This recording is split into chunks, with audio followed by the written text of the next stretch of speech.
شروع اللہ کا نام لے کر جو بڑا مہربان نہایت رحم والا ہے۔ اور کیا تمہیں موسیٰ کے حال کی خبر ملی ہے؟ جب انہوں نے آگ دیکھی تو اپنے گھر والوں سے کہا کہ تم یہاں ٹھہرو، میں نے آگ دیکھی ہے، میں وہاں جاتا ہوں، شاید اس میں سے میں تمہارے پاس انگارہ لاؤں یا آگ کے مقام سے اپنا رستہ معلوم کر سکوں۔ پھر جب وہ وہاں پہنچے تو آواز آئی کہ اے موسیٰ، میں تو تمہارا پروردگار ہوں، تو اپنے جوتے اتار دو، تم یہاں پاک میدان یعنی طوا میں ہو، اور میں نے تم کو منتخب کر لیا ہے، تو جو حکم دیا جائے اسے سنو۔ بے شک میں ہی اللہ ہوں، میرے سوا کوئی معبود نہیں، تو میری عبادت کیا کرو اور میری یاد کے لیے نماز پڑھا کرو۔ قیامت یقیناً آنے والی ہے، میں چاہتا ہوں کہ اس کے وقت کو پوشیدہ رکھوں تاکہ ہر شخص جو کوشش کرے اس کا بدلہ پائے، تو جو شخص اس پر ایمان نہیں رکھتا اور اپنی خواہش کے پیچھے چلتا ہے کہیں تم کو اس کے یقین سے روک نہ دے، تو اس صورت میں تم ہلاک ہو جاؤ۔ اور اے موسیٰ، یہ تمہارے داہنے ہاتھ میں کیا ہے؟ انہوں نے کہا یہ میری لاٹھی ہے، اس پر میں ٹیک لگاتا ہوں اور اس سے اپنی بکریوں کے لیے پتے جھاڑتا ہوں، اور اس میں میرے اور بھی کئی فائدے ہیں۔ فرمایا کہ موسیٰ اسے زمین پر ڈال دو، تو انہوں نے اس کو ڈال دیا اور وہ یکا یک سانپ بن کر دوڑنے لگا۔ فرمایا کہ اسے پکڑ لو اور ڈرنا مت، ہم اس کو ابھی اس کی پہلی حالت پر لوٹا دیں گے، اور اپنا ہاتھ اپنی بغل میں دبا لو کہ وہ کسی عیب و بیماری کے بغیر سفید چمکتا دمکتا نکلے گا۔ یہ دوسری نشانی ہے تاکہ ہم تمہیں اپنے بڑے بڑے نشانات دکھائیں۔ تم فرعون کے پاس جاؤ کہ وہ سرکش ہو رہا ہے، کہا اے میرے پروردگار، اس کام کے لیے میرا سینہ کھول دے اور میرا کام آسان کر دے، اور میری زبان کی گرہ کھول دے تاکہ وہ میری بات سمجھ لے، اور میرے گھر والوں میں سے ایک کو میرا وزیر یعنی مددگار مقرر فرما، یعنی میرے بھائی ہارون کو، اس سے میری کمر کو مضبوط کر اور اسے میرے کام میں شریک کر، تاکہ ہم تیری بہت سی تسبیح کریں اور تجھے کثرت سے یاد کریں، تو ہم کو ہر حال میں دیکھ رہا ہے۔ فرمایا موسیٰ، تمہاری دعا قبول کی گئی، اور ہم نے تم پر ایک بار اور بھی احسان کیا تھا جب ہم نے تمہاری والدہ کو الہام کیا تھا جو تمہیں بتایا جاتا ہے، وہ یہ تھا کہ اسے یعنی موسیٰ کو صندوق میں رکھو، پھر اس صندوق کو دریا میں ڈال دو تو دریا اس کو کنارے پر ڈال دے گا، اور میرا اور اس کا دشمن اسے اٹھا لے گا۔ اور موسیٰ، میں نے تم پر اپنی طرف سے محبت ڈال دی، اور اس لیے کہ تم میرے سامنے پرورش پاؤ۔ جب تمہاری بہن وہاں فرعون کے ہاں گئی اور کہنے لگی کہ میں تمہیں اس کا پتہ دوں جو اس کو پالے پوسے، تو اس طریق سے ہم نے تم کو تمہاری ماں کے پاس پہنچا دیا تاکہ ان کی آنکھیں ٹھنڈی ہوں اور وہ رنج نہ کرے۔ اور تم نے ایک شخص کو مار ڈالا تھا تو ہم نے تم کو غم سے نجات دی، اور ہم نے تمہاری کئی بار آزمائش کی، پھر تم کئی سال اہل مدین میں ٹھہرے رہے۔ پھر اے موسیٰ، تم ایک اندازے پر آ پہنچے اور میں نے تم کو اپنے کام کے لیے بنایا ہے، تو تم اور تمہارا بھائی دونوں ہماری نشانیاں لے کر جاؤ اور میری یاد میں سستی نہ کرنا۔ دونوں فرعون کے پاس جاؤ کہ وہ سرکش ہو رہا ہے، اور اس سے نرمی سے بات کرنا، شاید وہ غور کرے یا ڈر جائے۔ دونوں کہنے لگے کہ اے ہمارے پروردگار، ہمیں خوف ہے کہ وہ ہم پر زیادتی کرنے لگے یا زیادہ سرکش ہو جائے۔ اللہ نے فرمایا کہ ڈرو مت، میں تمہارے ساتھ ہوں کہ سنتا اور دیکھتا ہوں۔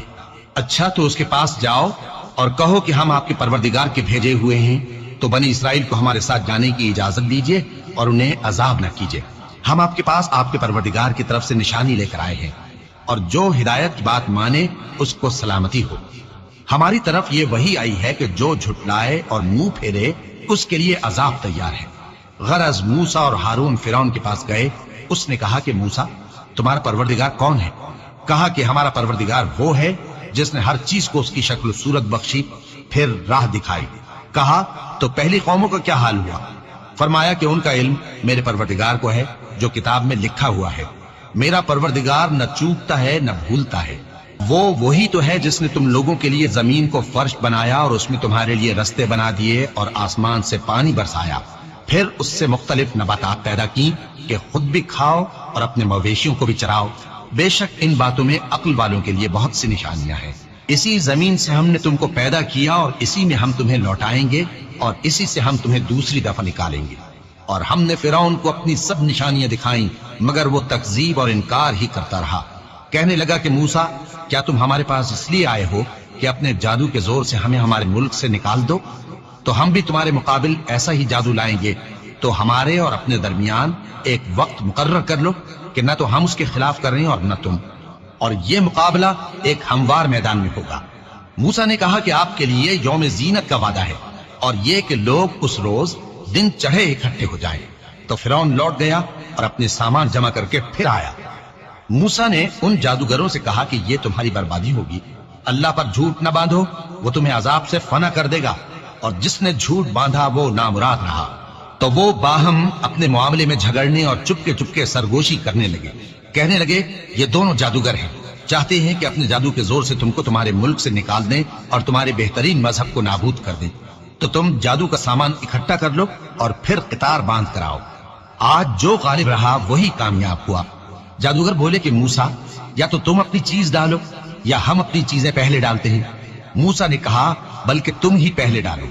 جب انہوں نے چیزیں ڈالی تو یکا یک ان کی رسیاں اور لاٹھیاں موسیٰ کے خیال میں ایسی آنے لگی کہ وہ میدان میں ادھر ادھر دوڑ رہی ہیں۔ اس وقت موسیٰ نے اپنے دل میں خوف محسوس کیا۔ ہم نے کہا خوف نہ کرو، بلا شبہ تم ہی غالب رہو گے، اور جو چیز یعنی لاٹھی تمہارے داہنے ہاتھ میں ہے اسے ڈال دو، کہ جو کچھ انہوں نے بنایا ہے اس کو وہ نگل جائے گی۔ جو کچھ انہوں نے بنایا ہے یہ تو جادوگروں کے ہتھ کنڈے ہیں، اور جادوگر جہاں بھی جائے کامیاب نہیں ہوگا۔ اس پر جادوگر سجدے میں گر پڑے، کہنے لگے کہ ہم موسیٰ اور ہارون کے پروردگار پر ایمان لائے۔ فرعون بولا کہ پیشتر اس کے کہ میں تمہیں اجازت دوں تم اس پر ایمان لے آئے، بے شک یہ تمہارا بڑا یعنی استاد ہے جس نے تم کو جادو سکھایا ہے، سو میں تمہارے ہاتھ اور پاؤں مخالف سمت سے کٹوا دوں گا اور تم کو کھجوروں کے تنوں پر سولی چڑھوا دوں گا، اور تم کو معلوم ہوگا کہ ہم میں سے کس کا عذاب زیادہ سخت اور دیر تک رہنے والا ہے۔ انہوں نے کہا کہ جو دلائل ہمارے پاس آ گئے ہیں ان پر اور جس نے ہم کو پیدا کیا ہے اس پر ہم آپ کو ہرگز ترجیح نہیں دیں گے، تو آپ کو جو حکم دینا ہو دے دیجئے، اور آپ جو حکم دے سکتے ہیں وہ صرف اسی دنیا کی زندگی میں دے سکتے ہیں۔ ہم تو اپنے پروردگار پر ایمان لے آئے تاکہ وہ ہمارے گناہوں کو معاف کرے، اور اسے بھی جو آپ نے ہم سے زبردستی جادو کرایا، اور اللہ سب سے اچھا ہے اور ہمیشہ باقی رہنے والا ہے۔ جو شخص اپنے پروردگار کے پاس گناہگار ہو کر آئے گا تو اس کے لیے جہنم ہے جس میں نہ وہ مرے گا نہ جیے گا، اور جو اس کے روبرو ایماندار ہو کر آئے گا اور عمل بھی نیک کیے ہوں گے تو ایسے لوگوں کے لیے اونچے اونچے درجے ہیں، یعنی ہمیشہ رہنے کے باغ جن کے نیچے نہریں بہ رہی ہیں، ہمیشہ ان میں رہیں گے، اور یہ اس شخص کا بدلہ ہے جو پاک ہوا۔ اور ہم نے موسیٰ کی طرف وہی بھیجی کہ ہمارے بندوں کو راتوں رات نکال لے جاؤ، پھر ان کے لیے سمندر میں لاٹھی مار کر خشک رستہ بنا دو، پھر تم کو نہ فرعون کے آ پکڑنے کا خوف ہوگا اور نہ غرق ہونے کا ڈر۔ پھر فرعون نے اپنے لشکروں کے ساتھ ان کا تعاقب کیا تو سمندر کی موجوں نے ان پر چڑھ کر انہیں ڈھانک لیا یعنی ڈبو دیا، اور فرعون نے اپنی قوم کو گمراہ کر دیا اور سیدھے رستے پر نہ ڈالا۔ اے آل یعقوب، ہم نے تم کو تمہارے دشمن سے نجات دی اور تورات دینے کے لیے تم سے کوہ طور کی داہنی جانب مقرر کی، اور تم پر من اور سلوہ نازل کیا، اور حکم دیا کہ جو پاکیزہ چیزیں ہم نے تم کو دی ہیں ان کو کھاؤ اور اس میں حد سے نہ نکلنا، ورنہ تم پر میرا غضب نازل ہوگا، اور جس پر میرا غضب نازل ہوا وہ ہلاک ہو گیا۔ اور جو توبہ کرے اور ایمان لائے اور عمل نیک کرے پھر سیدھے رستے چلے اس کو میں بخش دینے والا ہوں۔ اور اے موسیٰ، تم نے اپنی قوم سے آگے چلے آنے میں کیوں جلدی کی؟ کہا وہ میرے پیچھے آ رہے ہیں۔ اور اے میرے پروردگار، میں نے تیری طرف آنے کی جلدی اس لیے کی کہ تو خوش ہو جائے۔ فرمایا کہ ہم نے تمہاری قوم کو تمہارے بعد آزمائش میں ڈال دیا ہے، اور سامری نے ان کو بہکا دیا ہے۔ اور موسیٰ غصے اور غم کی حالت میں اپنی قوم کے پاس واپس آئے اور کہنے لگے کہ اے قوم، کیا تمہارے پروردگار نے تم سے اچھا وعدہ نہیں کیا تھا؟ کیا میری جدائی کی مدت تمہیں لمبی معلوم ہوئی، یا تم نے یہ چاہا کہ تم پر تمہارے پروردگار کی طرف سے غضب نازل ہو، اور اس لیے تم نے مجھ سے جو وعدہ کیا تھا اس کے خلاف کیا؟ وہ کہنے لگے کہ ہم نے اپنے اختیار سے آپ سے وعدہ خلافی نہیں کی، لیکن ہم ان لوگوں کے زیوروں کا بوجھ اٹھائے ہوئے تھے، پھر ہم نے اس کو آگ میں ڈال دیا، اور اسی طرح سامری نے ڈال دیا۔ تو اس نے ان کے لیے ایک بچڑا بنا دیا، یعنی ایک بے جان جسم جس میں گائے کسی آواز تھی۔ تو لوگ کہنے لگے کہ یہی تمہارا معبود ہے اور یہی موسیٰ کا معبود ہے، مگر وہ بھول گئے ہیں۔ تو کیا یہ لوگ نہیں دیکھتے کہ وہ ان کی کسی بات کا جواب نہیں دیتا اور نہ ان کے نقصان اور نفع کا کچھ اختیار رکھتا ہے؟ اور ہارون نے ان سے پہلے ہی کہہ دیا تھا کہ لوگوں، اس کے ذریعے تمہیں فتنے میں ڈال دیا گیا ہے، اور تمہارا پروردگار تو رحمان ہی ہے، تو میری پیروی کرو اور میرا کہا مانو۔ وہ کہنے لگے کہ جب تک موسیٰ ہمارے پاس واپس نہ آئے ہم تو اس کی پوجا پر قائم رہیں گے۔ پھر موسیٰ نے ہارون سے کہا کہ اے ہارون، جب تم نے ان کو دیکھا تھا کہ گمراہ ہو گئے ہیں تو تم کو کس چیز نے روکا تھا؟ یعنی اس بات سے کہ تم میرے پیچھے چلے آؤ، بھلا تم نے میرے حکم کے خلاف کیوں کیا؟ کہنے لگے کہ اے ماں جائے، میری داڑھی اور سر کے بالوں کو نہ پکڑیے، میں تو اس سے ڈرا کہ آپ یہ نہ کہیں کہ تم نے بنی اسرائیل میں تفرقہ ڈال دیا اور میری بات کو ملحوظ نہ رکھا۔ موسیٰ نے فرمایا تو اے سامری تیرا کیا حال ہے؟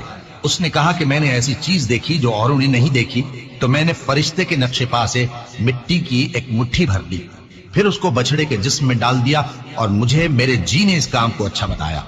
موسیٰ نے کہا جا، تجھ کو دنیا کی زندگی میں یہ سزا ہے کہ کہتا رہے کہ مجھ کو ہاتھ نہ لگانا، اور تیرے لیے ایک اور وعدہ ہے، یعنی عذاب کا جو تجھ سے ٹل نہ سکے گا، اور جس معبود کی پوجا پر تو جمع ہوا تھا اس کو دیکھ، ہم اسے جلا دیں گے، پھر اس کی راکھ کو اڑا کر دریا میں بکھیر دیں گے۔ تمہارا معبود تو اللہ ہی ہے، جس کے سوا کوئی معبود نہیں، اس کا علم ہر چیز پر محیط ہے۔ اس طرح ہم تم سے وہ حالات بیان کرتے ہیں جو گزر چکے ہیں، اور ہم نے تمہیں اپنے پاس سے نصیحت کی کتاب عطا فرمائی ہے۔ جو شخص اس سے منہ پھیرے گا وہ قیامت کے دن گناہ کا بوجھ اٹھائے گا۔ ایسے لوگ ہمیشہ اس عذاب میں مبتلا رہیں گے، اور یہ بوجھ قیامت کے روز ان کے لیے برا ہوگا۔ جس روز سور پھونکا جائے گا اور ہم گناہگاروں کو یوں اکٹھا کریں گے کہ ان کی آنکھیں نیلی نیلی ہوں گی۔